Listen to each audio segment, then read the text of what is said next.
우리가 생각하기에 일반적으로 선과 악은 항상 서로 대립하고 갈등하고 싸우는 것으로 생각을 합니다.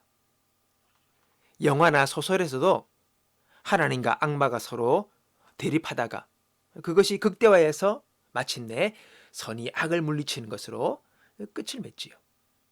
그래야 우리 마음이 편안하고 당연한 것으로 그렇게 여깁니다.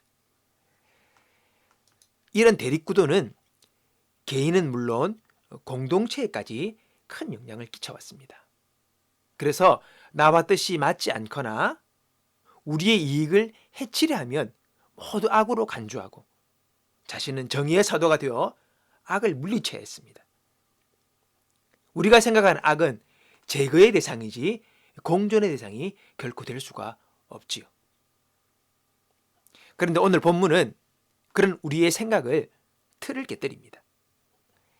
최고의 선인 하나님과 최고의 악인 사단이 만나고 있습니다. 그리고 심지어 서로 대화를 하죠. 아니, 어떻게 이럴 수가 있냐? 여기서 우리가 알 것은요, 하나님과 사단은 대등한 입장에서 서로 대립하는 관계가 아니라는 것입니다. 하나님은 사단을 부리십니다. 사단은 하나님이 부리는 도구에 불과합니다. 대등하게 대립하는 사이가 아니라는 것이지요. 어떻게 창조주와 피조물이 대등한 관계 속에서 서로 대립하는 관계가 될 수가 있습니까? 아닙니다.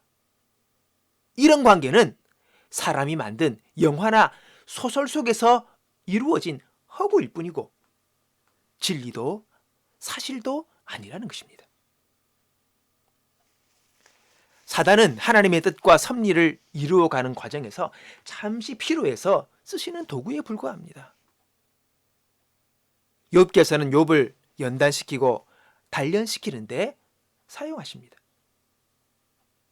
하나님께서 욥의 몸을 제외한 소유물을 사단에게 맡기신다고 하죠. 허락하시는 거예요. 사단은 하나님께서 허락하신 범위 안에서만 욥을 시험합니다. 그의 생명은 절대로 건드리지 못합니다. 우리는 하나님께 꼼짝하지 못하는 사탄을 보게 되는 것이지요. 욥기에 나타난 구도는 우리에게 일반 사람들에게 익숙한 선과 악의 대립 구도가 아니라 하나님은 창조주요 왕이신 하나님의 일방적인 구도임을 우리는 분명히 알아야 합니다.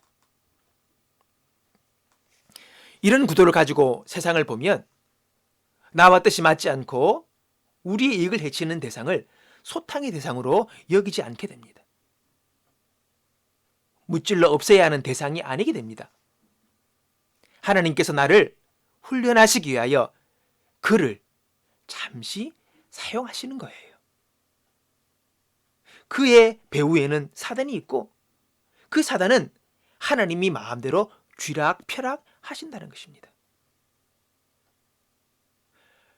결국 세상 끝날에 사단은 꺼지지 않는 불못에 던져지는 신세가 될 것입니다.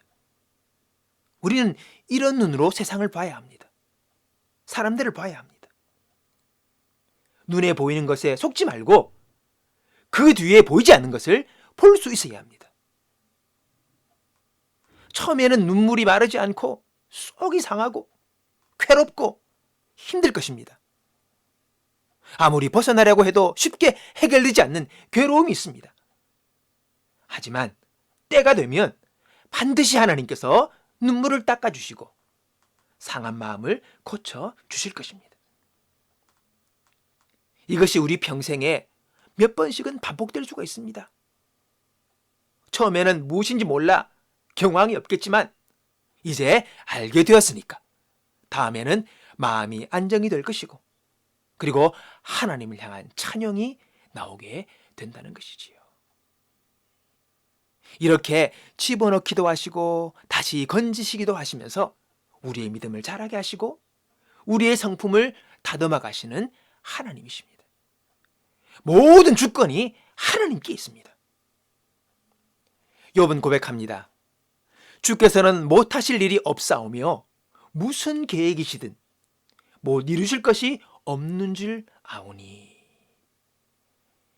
우리는 하나님 아버지의 손 안에 있습니다. 사단과 악인은 그분의 손 안에 있습니다.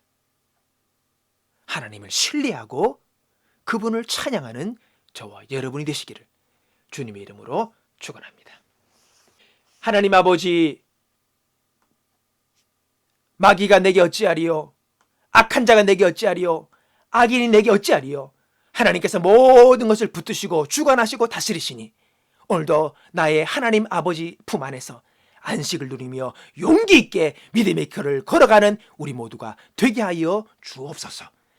감사 찬양을 드립니다. 예수님의 이름으로 기도하옵나이다. 아멘.